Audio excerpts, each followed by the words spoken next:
आज हमने ninth class में जो इंग्लिश का पोर्शन है इंग्लिश ग्रामर में, जिसमें जो है ना उर्दू सेंटेंसेस को इंग्लिश में चेंज किया जाता है, तो उसके बारे में हमने सीखना है। तो आपके सामने ये क्वेश्चन लिखा हुआ है, how can we translate the sentences into English. जी, तो अब क्वेश्चन जो है हमारे सामने मौजूद है।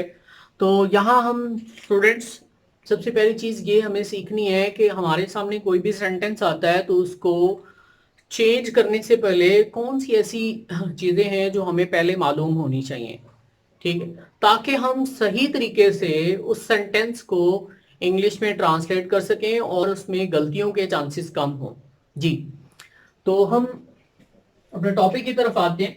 तो सबसे पहली चीज क्या होती है कि हमारे सामने जो ऊपर टॉपिक लिखा हुआ है पास्ट इंडेफिनिट टेंस, ठीक है, और इसका हमने एक्टिव वॉइस को आज देखना है। एक्टिव वॉइस में यानी कि उर्दू के सेंटेंसेस जो पेपर में आते हैं जिनको हमने इंग्लिश में ट्रांसलेट करना होता है, तो उसमें पहली चीज जो होती है वो होता है टेंस, ठीक है। यानी कि हमारे सामने जो उर्दू का सेंटेंस दिया होता है उसमें हमें पहली चीज ये मालूम होनी चाहिए कि आया कि उसमें टेंस अप्लाई हुआ है कि नहीं हुआ है। इस बात का हमें पता कैसे चलेगा, ठीक है। तो ये भी क्वेश्चन यहाँ पर क्रिएट होता है कि उस सेंटेंस के अंदर टेंस कोई अप्लाई हो रहा है या नहीं हो रहा, ठीक है। तो इसका आंसर जानने के लिए हम उस सेंटेंस की जो पहचान होगी उर्दू में, सबसे पहले हम उसको देखेंगे, ठीक है, कि वो पहचान क्या दी हुई है, ठीक है। आया कि वो प्रेजेंट टेंस की है, पास्ट की है या फ्यूचर की है, ठीक है। तो उस पहचान से हमें जो है ना इस चीज की क्लैरिटी होनी है, ठीक है। तो सबसे पहले जो है आपने पहचान के ऊपर गौर करना है। पहचान आपको बताएगी कि इसमें टेंस अप्लाई हुआ है या नहीं हुआ, ठीक है। अगली चीज, दूसरा स्टेप इसमें क्या है। दूसरा स्टेप, जब आप ये जान लेते हैं कि इसमें पहचान जो है वो मौजूद है, ठीक है, आइडेंटिफिकेशन मौजूद है टेंस के हवाले से, तो फिर हमें ये पता होना, आगे हमने ये पता लगाना है कि इसमें जो टेंस अप्लाई हुआ है वो कौन सा है, यानी कि टेंस है कौन सा, प्रेजेंट है, पास्ट है या फ्यूचर है। उसके बाद इसकी कैटेगरीज जो आती है, इंडेफिनेट है, कंटिन्यूअस है, परफेक्ट है या परफेक्ट कंटिन्यूअस है, कौन सा है। तो ये चीजें जानना बहुत जरूरी है, ठीक है। तो जब आप पहचान को समझ लेते हैं, पहचान उस फिक्रे के अंदर मौजूद है, तो अगली चीज आपने टेंस को सीखना है, यानी कि टेंस का पता चलाना है कि जो ना टेंस कौन सा अप्लाई हुआ है।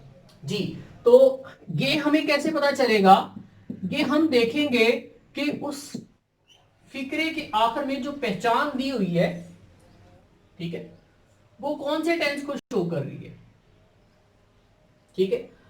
उसके लिए हम जो है, जो हमने मुतलका टेंस पढ़ा है, यानी कि हम पास को डिस्कस करें तो पास में हेल्पिंग वर्ब कौन सा इस्तेमाल होता है, ठीक है। फर्स्ट किया कि अब आप जो टेंस कर रहे हैं या जिस टेंस का फिक्र आपके सामने आया है वो पास्ट टेंस का है, ठीक है। तो आपने उस पास्ट टेंस के अकॉर्डिंग जो उसमें हेल्पिंग वर्ब इस्तेमाल होगा वो आपने जांचना है, वो आपको पता होना चाहिए, वो देनशीन होना चाहिए, ठीक है। उसके बाद जब आप हेल्पिंग वर्ब को जो है ना आइडेंटिफाई कर लेते हैं, तो उसके बाद अगली चीज जो आती है वो वर्ब आती है, ठीक है। यानी कि वर्ब को आइडेंटिफाई करना जरूरी होता है, ठीक है। तो फिक्रे के अंदर ये दो मेन चीजें होती हैं। अगर आप इन दो चीजों का पता चला लेते हैं, अगर आपको सेंटेंस में ये दो चीजें जो है वो आइडेंटिफाई हो जाती हैं, तो आधा सेंटेंस आपका क्लियर हो जाता है, ठीक है। उसके बाद हमने इसमें ये देखना है कि अगली चीज जो होती है वो इसमें वोकैबुलरी दी है, ठीक है, यानी कि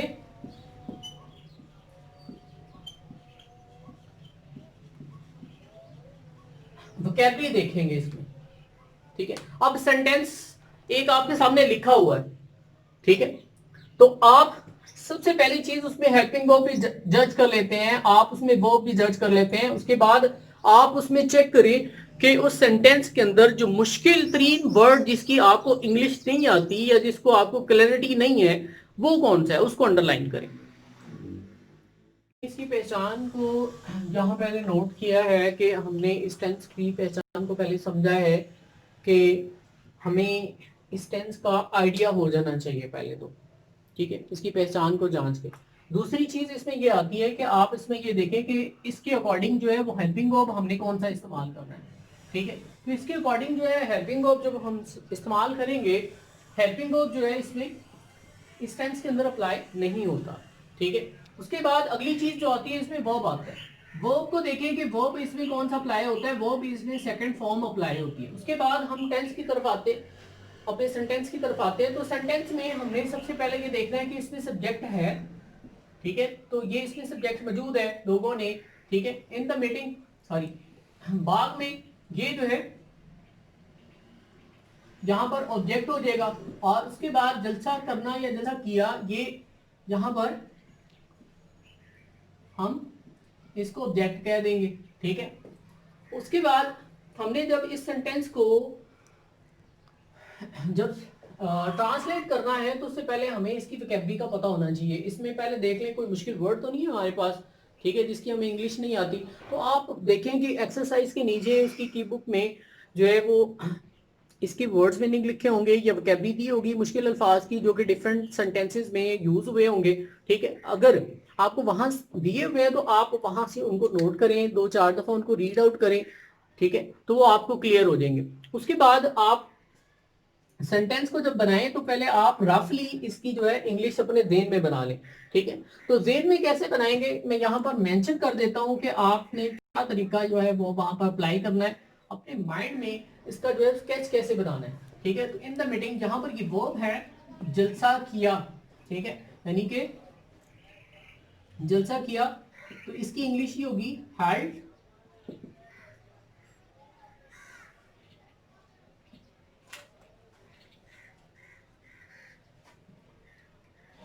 a मीटिंग। उसके बाद बाद में, यानी कि इन दी गार्डन।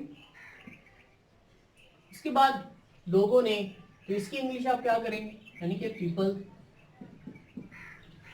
ठीक है। तो ये रफली हमने इसकी जो है वो इंग्लिश जनरेट कर ली, यानी कि इसके वोकैबुलरी हमने तैयार कर ली है, ठीक है।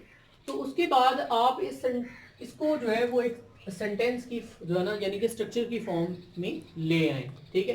तो सबसे पहले सब्जेक्ट को हमने लिखना है। तो सब्जेक्ट इसमें है पीपल, तो पीपल। उसके बाद वर्ब आता है, ठीक है, क्योंकि हेल्पिंग वर्ब का इस्तेमाल इसमें नहीं है। तो पीपल हैड आ मीटिंग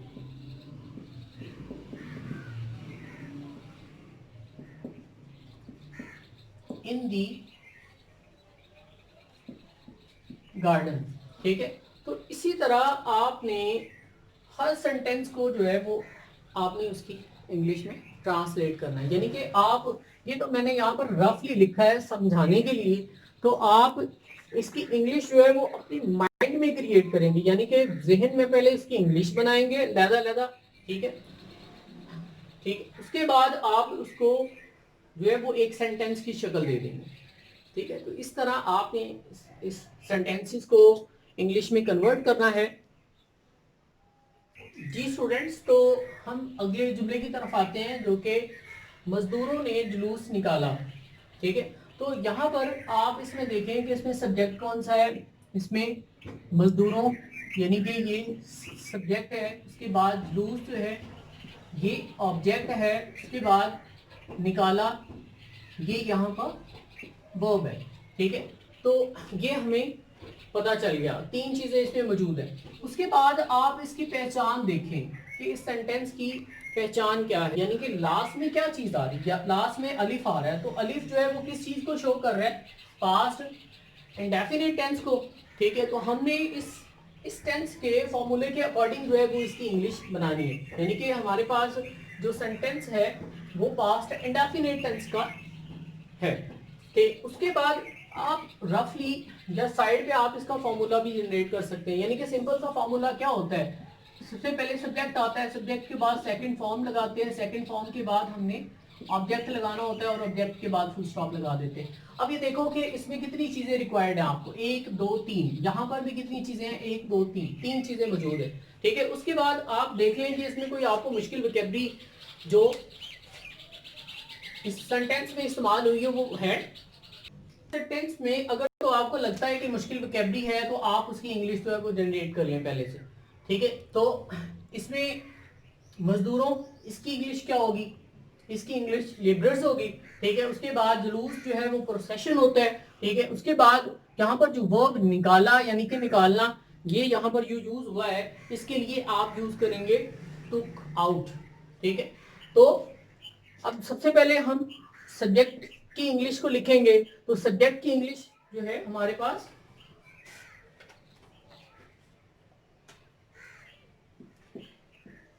दी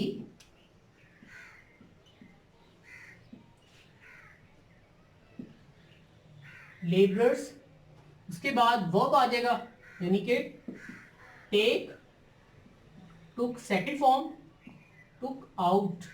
ठीक है, the labourers took out the